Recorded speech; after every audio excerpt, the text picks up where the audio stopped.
Bienvenidos a esta tercera parte de la serie de microbiología, la cual dedicaremos en su totalidad a los famosos y terribles virus. Un título alternativo que teníamos es los virus, los vikingos de la microbiología, por su capacidad infecciosa, que iremos revisando a lo largo de este video.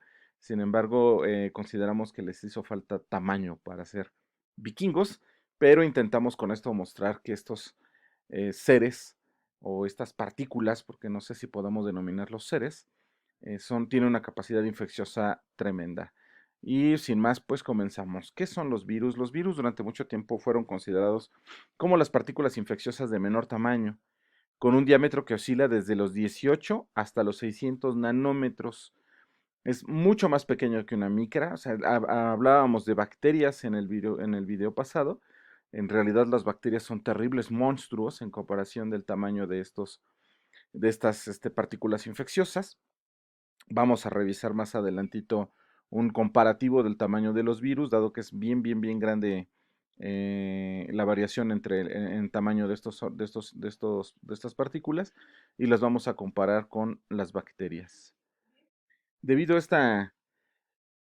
al tamaño tan pequeño que tienen estas partículas o estos virus, no pueden visualizarse mediante el microscopio óptico, ya que la mayoría de las especies conocidas, porque sí han estado catalogadas como especies, o se han catalogado, o se han clasificado como especies, están por debajo de los 200 nanómetros. Se necesita, por lo tanto, de microscopía electrónica o microscopía de barrido para poderlos observar.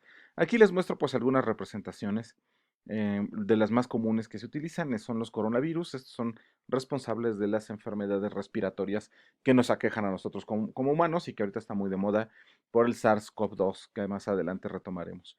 Los virus contienen típicamente ácido desoxirribonucleico o ADN, o ácido ribonucleico, pero no ambos. Es decir, tendríamos dos categorías eh, de virus, los que son virus de ADN y los que son virus de ARN, cada uno con sus propias cualidades. Cuando veamos la parte de replicación, entenderán a qué me refiero. Bien, los virus fueron descritos inicialmente como agentes filtrables, es decir, agentes que pasaban por los filtros, dado que su tamañito pues, permite ese paso, los filtros que eran utilizados para detectar a las bacterias. Se sabía que había algo que causaba la enfermedad, pero que al momento de ser filtrado no se retenía en el filtro de estos debido por el tamaño.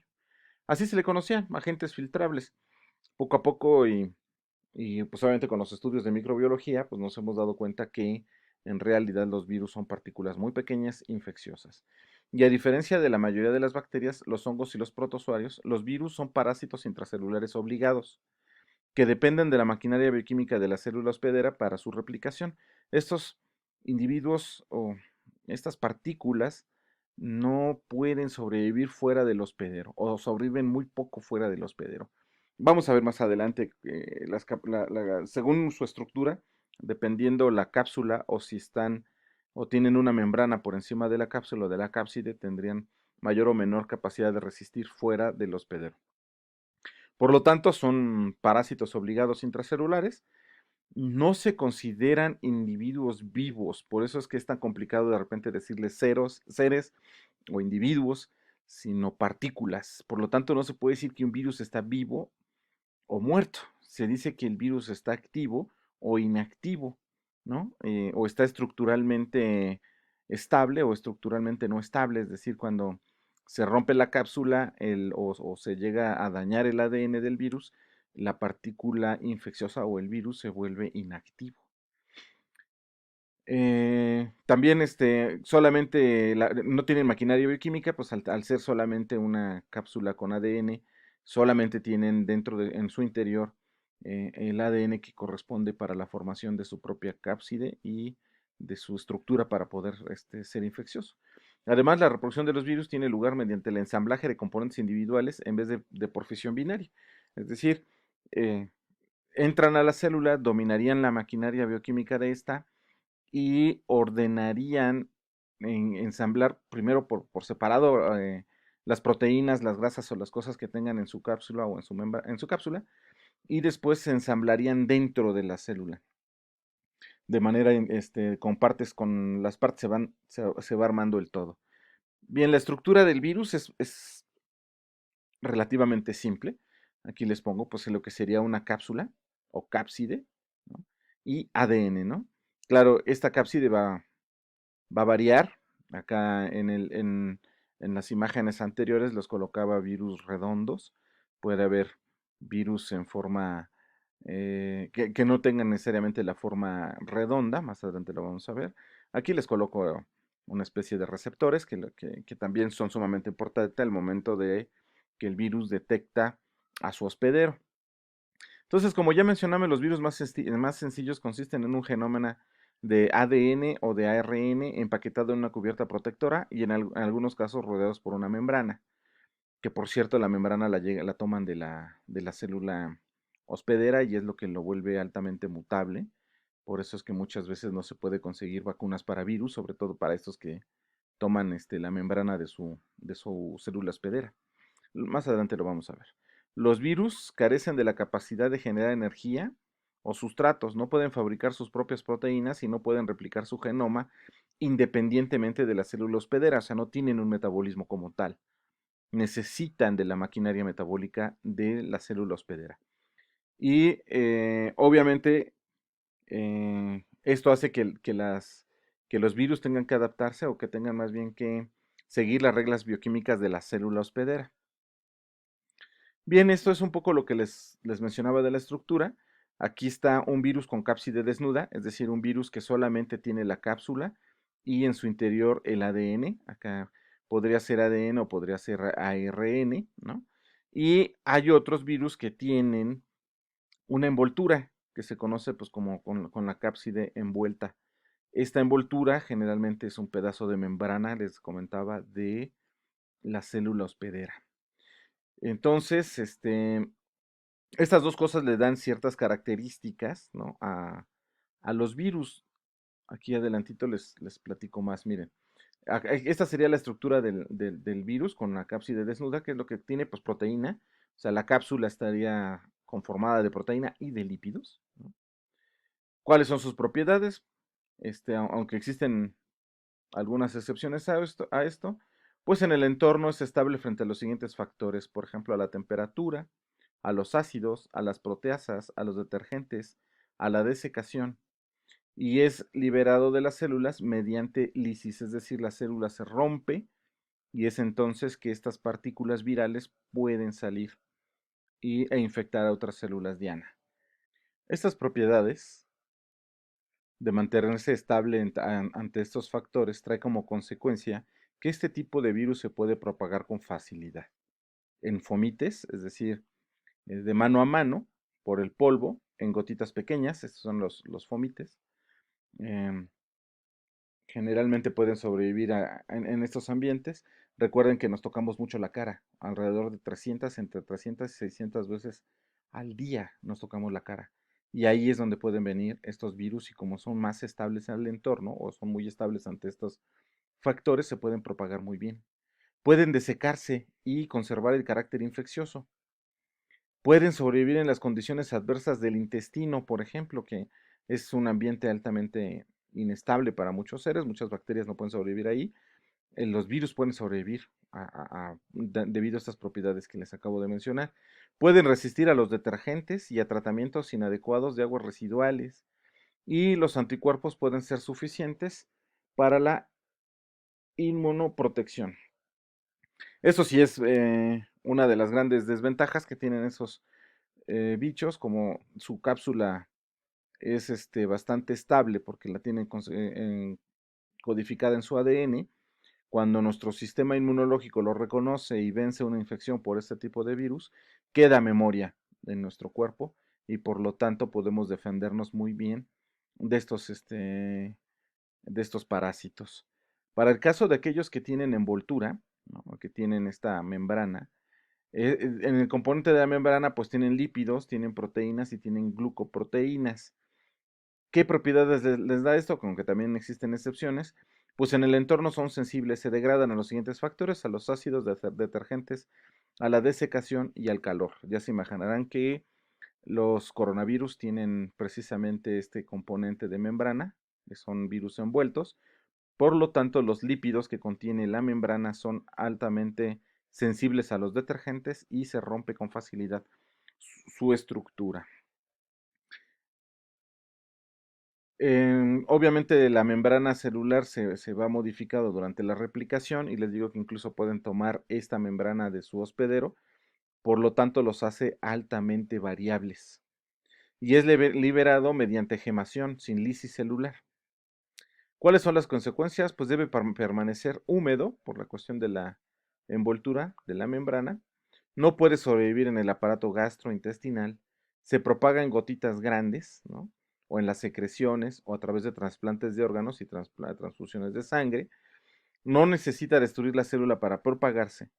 Y para la protección y el control pueden ser necesarios anticuerpos y una respuesta inmunitaria mediada por células, que lo vamos a revisar en otra serie de videos donde vamos a hablar del sistema inmune.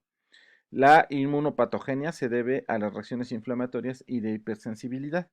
Y esta cuestión de ser altamente variables y de tomar incluso pedazos de membrana de su propio hospedero las hace altamente variables y la respuesta inmunológica no es suficiente porque generaríamos memoria para este tipo de envoltura, pero como esta la va variando, pues una vez que muta o una vez que tenga diferente estructura de la membrana, pues ya no, esa memoria que habíamos almacenado ya no funciona.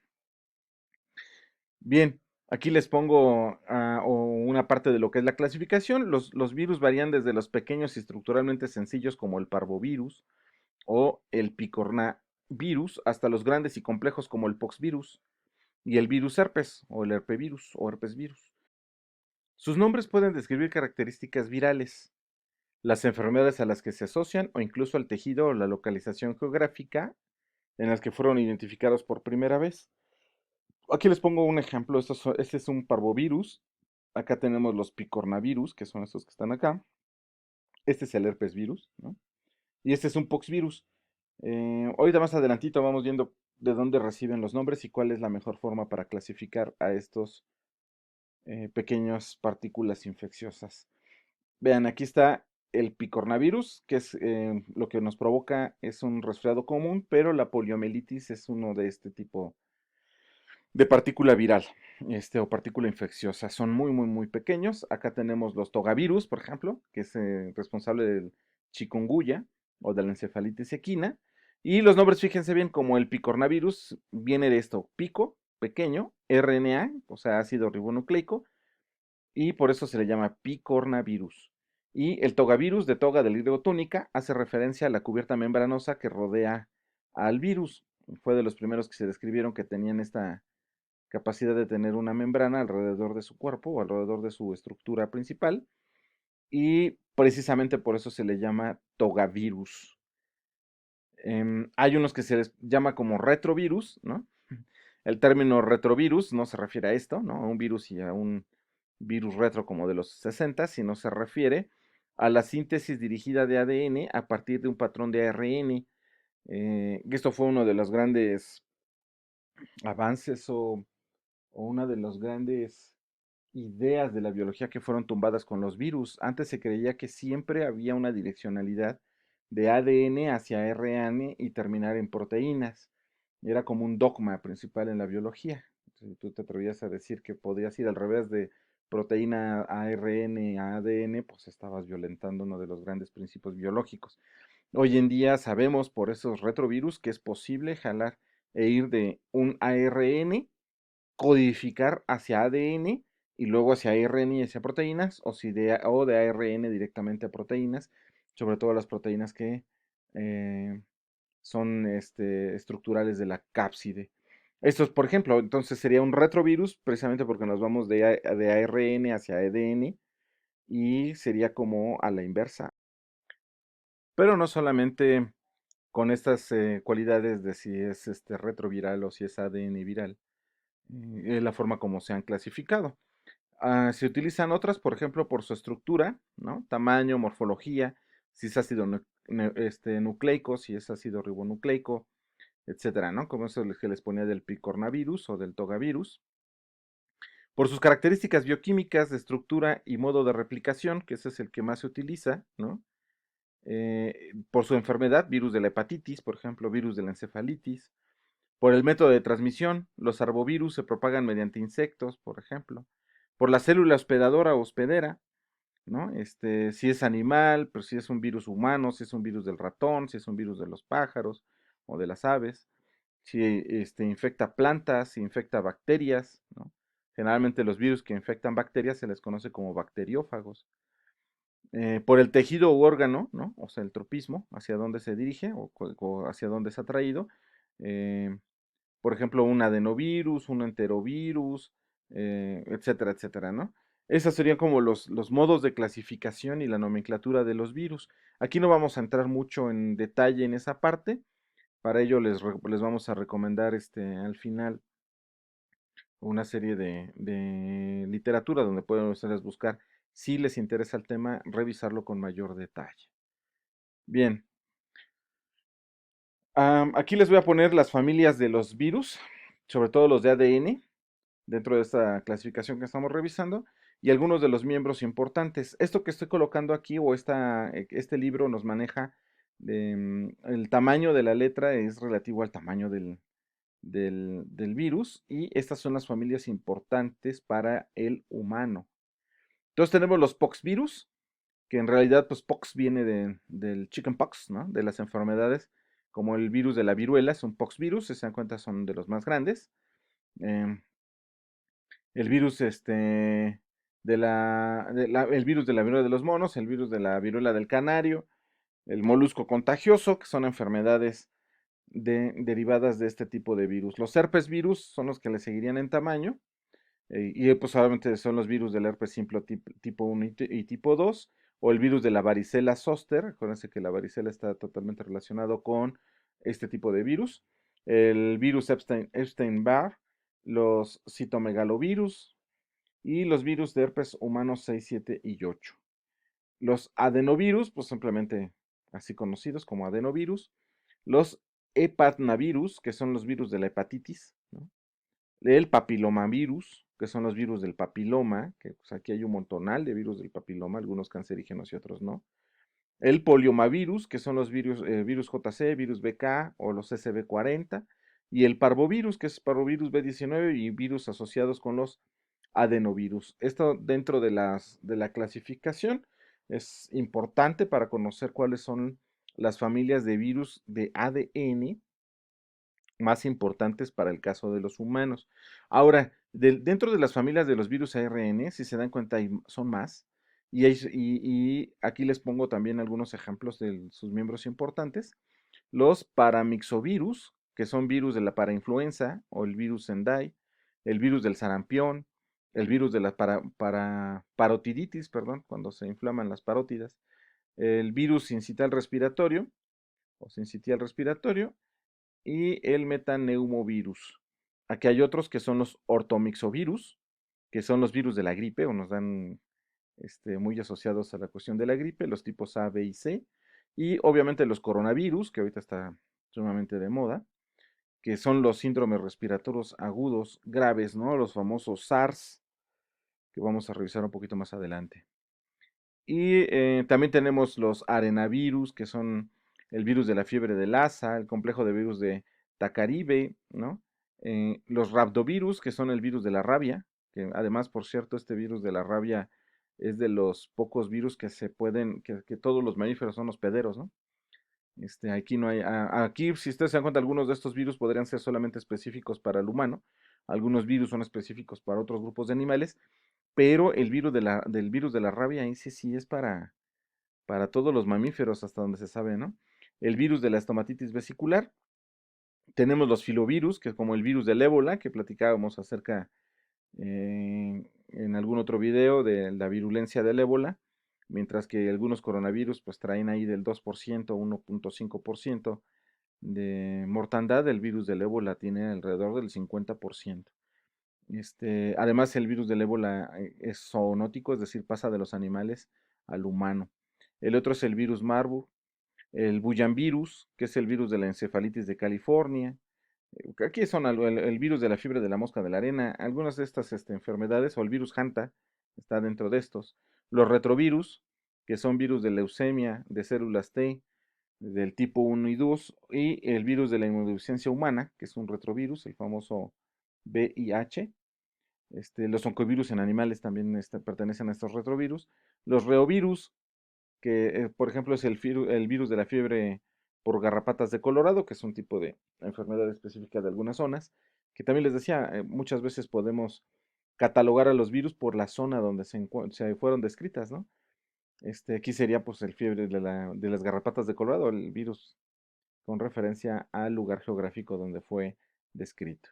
Los togavirus, como el virus de la rubiola, ¿no? El virus de la encefalitis equina que mencionamos hace rato.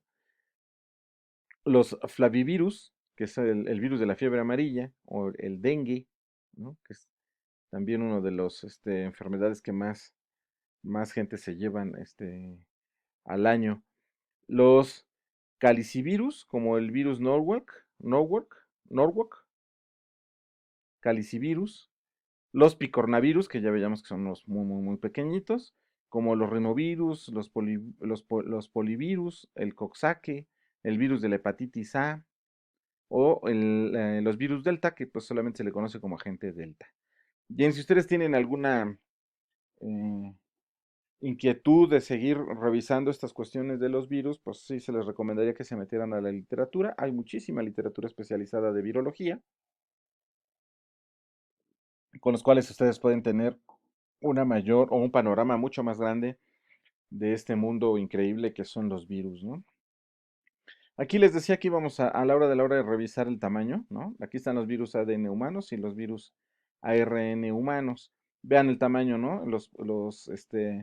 Parvovirus. Aquí hay algunos, estos que están aquí son los bacteriófagos que les decía.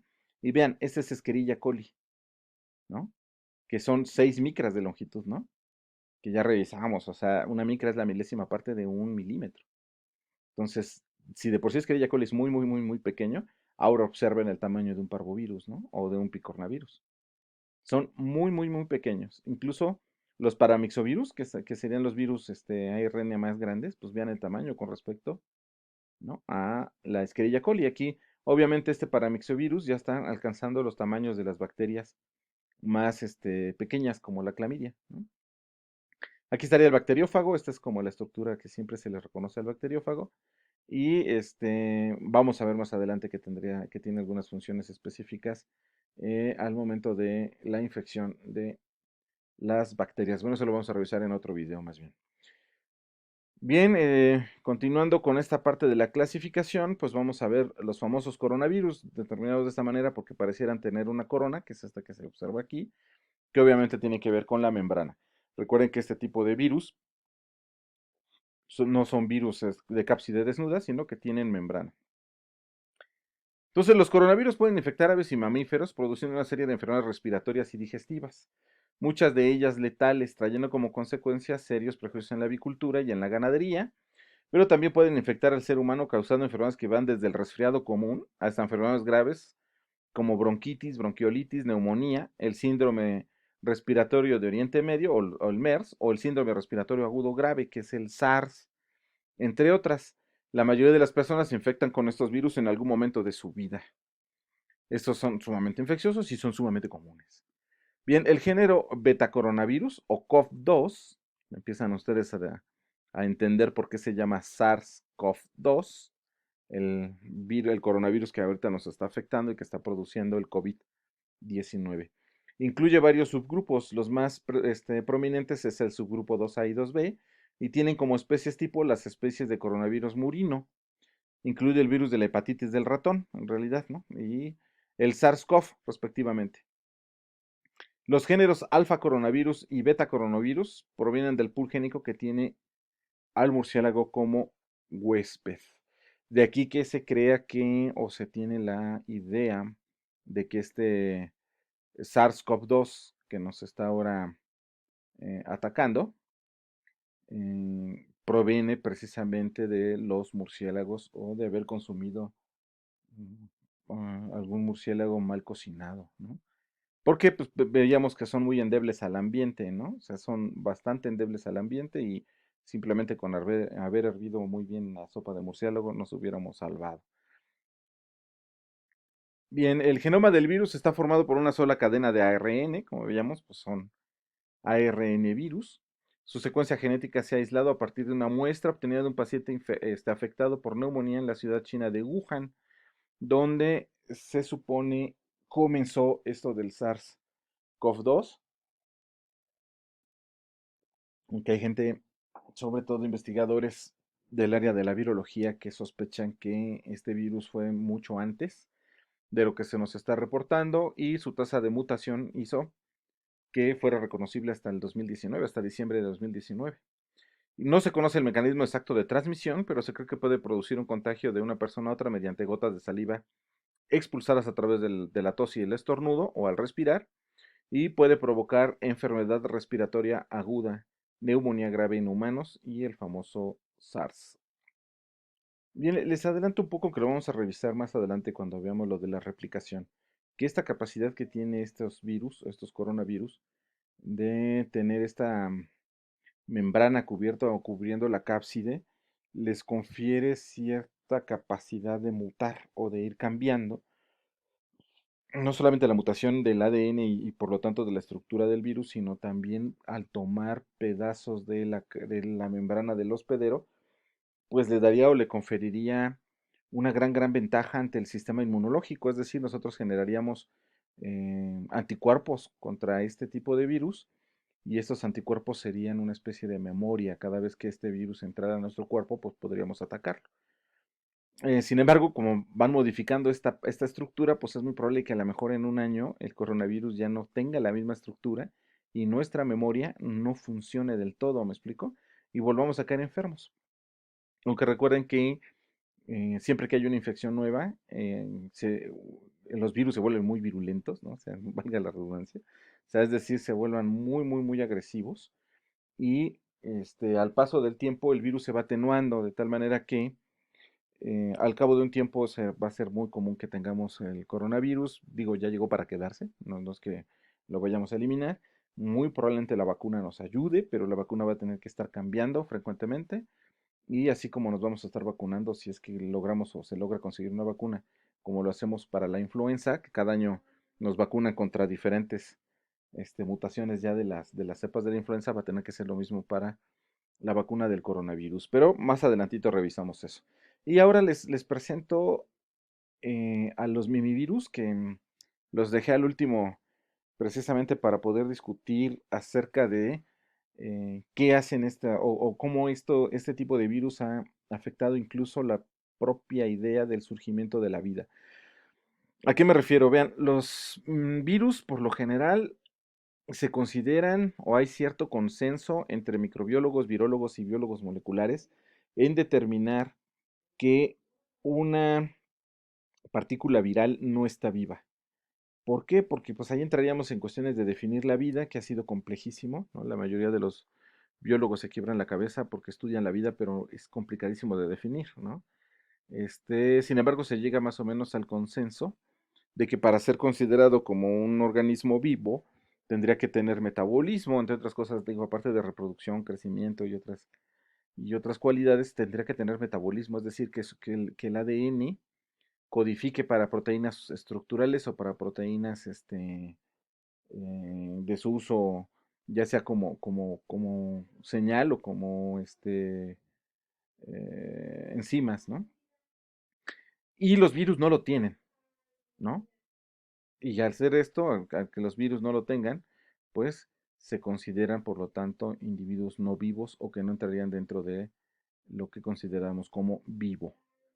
Sin embargo, los mimivirus, además de tener ADN, fíjense bien, un 90% codifica, dentro de su ADN ese 90% codifica para algo, pero el 10% no codifica para nada.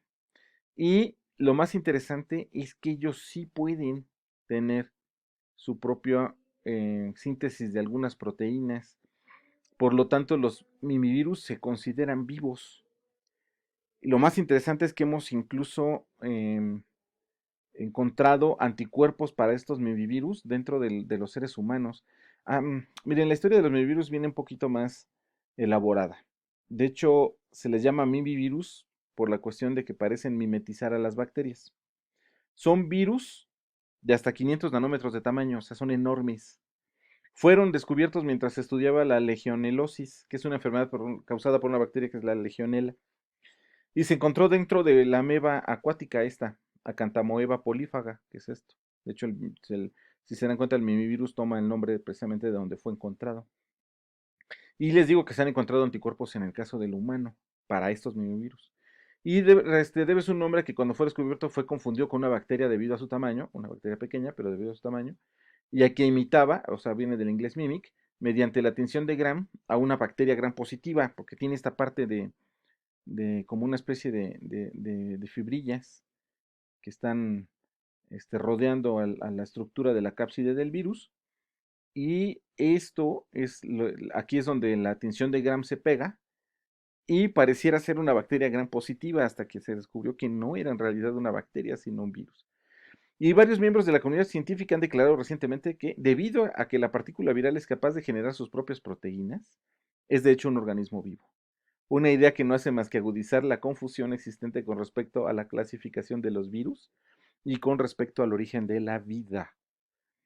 Es decir, ¿acaso los virus estamos viendo un inicio? Los mimivirus sería como el eslabón entre lo que consideraríamos un individuo muerto de un individuo vivo. Bien, pues ahí tienen como para un buen rato de estar pensando acerca si este eslaboncito, este virus recientemente descrito, podría causarnos bastante confusión o agregar o abonar más a la discusión del origen de la vida y de cómo esta pudo haber surgido en la Tierra. Bueno, vamos a entrar a la replicación de los virus y nos vamos a ir aquí más o menos con algo de detalle para más o menos entenderlo. Aquí esto es cuando hay liberación por lisis. ¿Se acuerdan que veíamos hace rato que una es cuando se rompe la célula y la otra es por gemación o liberación? Que les decía, esta gemación es cuando pueden tomar incluso pedazos del hospedero. Pero bueno, vamos poco a poco y vamos a empezar a entender qué es la replicación viral, es decir, cómo llega, cómo reconoce a la célula, etcétera, etcétera. Entonces, los primeros pasos de la replicación viral son los mismos para todos los virus, ¿no? O al menos todos los que se han estudiado hasta ahora. La célula actúa como una fábrica, proporcionando los sustratos y la energía y la maquinaria necesaria para la síntesis de las proteínas víricas y la replicación de su genoma. Y la replicación viral la podemos dividir en varias fases, o sea, un ciclo completo de replicación, es decir, desde que reconoce, entra a la célula hasta que sale. Durante la fase temprana de la infección, el virus debe de reconocer a la célula diana apropiada. Y aquí es sumamente importante, ¿se acuerdan cuando les mostraba la imagen donde había como unos receptores, ¿no? Ahorita les muestro otra vez la imagen. Este, esta, ¿no? Donde había unos receptores. En realidad esos receptores son muy, muy específicos para el tipo de célula en el cual el virus se especializa. O sea, no es lo mismo, por ejemplo, el coronavirus, que lo que va a atacar son algunas estructuras pulmonares, algunas células del pulmón, que lo que sería, por ejemplo, los virus que atacan directamente la mucosa de la nariz y que incluso ahí quedan, ¿no? Eso lo vamos a discutir ahorita con un poquito más de tranquilidad. Pero este reconocimiento es bien específico. Una vez que ocurre ese reconocimiento, se une y generalmente lo que ocurre es una fusión, ¿no? Y penetra ya sea el puro ADN o en algunos otros casos entra o penetra completo el virus. ¿Me explico? Aún así, una vez que ha penetrado, tiene que perder la envoltura y el ADN tiene que salir. ¿Sale? ¿Qué es lo que ocurre? Pues que el ADN se incluye dentro del ADN de la célula hospedera o la célula que va a ser o va a funcionar como hospedera o como fábrica, ¿no? Por lo tanto, una vez que penetra la membrana plasmática, se introduce en la célula, libera su genoma en el citoplasma y en caso necesario, transporta su genoma hasta el núcleo, ¿no? Y ahí pues, puede ser que incluso, les digo, se una al mismo ADN de la célula para comenzar a hacer la replicación. ¿Y qué es lo que hace? Pues utilizar la misma maquinaria de la célula para sintetizar sus propias proteínas y sintetizar su propio ADN, ¿no? Su propia envoltura. Y una vez que logra esto, pues obviamente, ya sea que salga por lisis, ¿no? O sea, que se rompa la célula y entonces sale el virus. Esto que hacen los que producen lisis, acuérdense, son los que son desnudos, que no tienen la membrana. Y los virus que sí tienen una envoltura de membrana hacen esto, ¿no? Lo que están viendo aquí. ¿Sale? Pum. Y como les digo, toman parte incluso de la membrana del hospedero. La fase tardía comienza con el ciclo de la replicación del genoma y la síntesis macromolecular vírica, es lo que les digo, esta parte de la replicar no solamente tu ADN, sino también las proteínas que son parte de tu cápsula o cápside. ¿Qué les digo? Se hace por partos, ¿no? Se hace por pedazos y después se ensambla. Fíjense bien que de todos los virus, solamente entre y el 1 y el 10% de los virus que son sintetizados se vuelven infecciosos. El resto no sirven para nada, ¿eh? Y comienza con el inicio de la replicación del genoma y la síntesis macromolecular vírica y tiene lugar mediante el ensamblaje y la liberación de los virus. La liberación del genoma de la cápside o la envoltura durante la fase temprana anula la capacidad infectiva y altera la estructura identificable del virus, ¿no? Iniciando lo que se conoce como el periodo de eclipse. Entonces, el periodo de eclipse, como un eclipse solar, finaliza con la aparición de los nuevos viriones o los nuevos virus tras el ensamblaje viral. El periodo de latencia, durante el que no se detectan virus infecciosos extracelulares, ¿no? Ese es el periodo de latencia, es decir, penetra y todo el periodo que tarda en poder utilizar o dominar la maquinaria bioquímica de las células se le conoce entonces como un periodo de latencia. Incluye el periodo de eclipse y finaliza con la liberación de los nuevos virus, ¿no? O sea, es un eclipse porque no se alcanza a ver nada de manera extracelular hasta que hay la liberación, ya sea por gemación o por lisis, ¿no? Cada célula infectada puede producir hasta 100.000 partículas. Sin embargo, les decía que solo del 1 al 10% de esas partículas pueden ser infecciosas. Las partículas no infecciosas, son partículas defectuosas, se deben a mutaciones y errores en la producción y el ensamblaje del virión, ¿no? Y pues ahí no codifican y no sirven para nada. ¿Sale? Bien, esa sería la parte como se replican los virus, ¿no? Que les digo, aunque se lo estoy dando de una manera muy simple, la cuestión de la unión, por ejemplo, es sumamente complicada. Y les digo, es bien específica, ¿no? O sea, un virus que ataca a cierto tipo de células no ataca a otro tipo de células, ¿no? O sea, simplemente es específico para eso. Aquí están algunos, vean, dentro de de la replicación, algunos ejemplos de receptores, ¿no? Vean, el virus de Epstein-Barr a la célula diana, que son las células B, ¿no? Y aquí están los receptores, el C3D, el CR2 o el CD21. Y aquí pueden más o menos revisando cada una de las células diana. Por ejemplo, vean el virus de la rabia, que sería hacia las neuronas, y es el receptor de acetilcolina, que es el NCAM. Este es el receptor al cual el virus de la rabia reacciona y puede meterse, ¿no? Les digo que es sumamente específico. El virus de la gripe, que son las células epiteliales que les decía de la nariz, que además es sumamente interesante porque una vez que entra a la mucosa de la nariz, ahí se queda. Entonces, cada vez que hay una inmunosupresión, vuelve a mostrarse la enfermedad. Es muy parecido a lo que sucede con los virus del herpes, ¿no? Que se va a numerosas células. Aquí hay varios, más bien su receptor, que es este que está aquí, pero también una vez que penetra la célula, eh, se queda ahí. Entonces, cada vez que hay una inmunosupresión, pues vuelve a mostrarse el virus, vuelve a expresarse. Esa es una de las cuestiones de estos virus, ¿no? Incluso, no sé si ustedes sepan, pero si no te lo van a saber, hay cierto, en el ADN tenemos dos tipos en nuestro ADN celular de nosotros como humanos. Tenemos un 90% que se le conoce como heterocromatina y solo un 10% que es eucromatina. La eucromatina es la que codifica para que nosotros seamos lo que somos, es donde está contenido todo nuestro fenotipo. Y el otro 90% se ha detectado que mucho de esto corresponde a genoma de virus que se insertaron en nuestras células. Y que, pues como no sé si algún mecanismo o algo específico, no lo conozco a detalle, puede ser que sí, la célula ha evitado su replicación y ha quedado ahí como ADN que no sirve para nada o que no codifica más bien para nada. Bien, pues hasta aquí llegaríamos con este video, donde hemos abordado de manera general y profundizando solamente en dos virus, pues este interesante tema de la virología. Obviamente es imposible en un video tomar todos los aspectos de la virología, tomamos solamente lo más importante, lo que ustedes tienen que saber y reconocer. Y pues no digo, no me queda más que recomendarles este libro que es de microbiología médica, la séptima edición del Murray. Em, Incluso tiene una parte para que ustedes puedan consultar como, como estudiantes y mm, si pueden conseguirlo en físico y si no, pues me parece que está también de manera electrónica. Y los chicos del curso que están llevando ahorita microbiología conmigo, pues ya lo tienen, ¿no? Esto es para el público en general, se lo pueden conseguir mejor.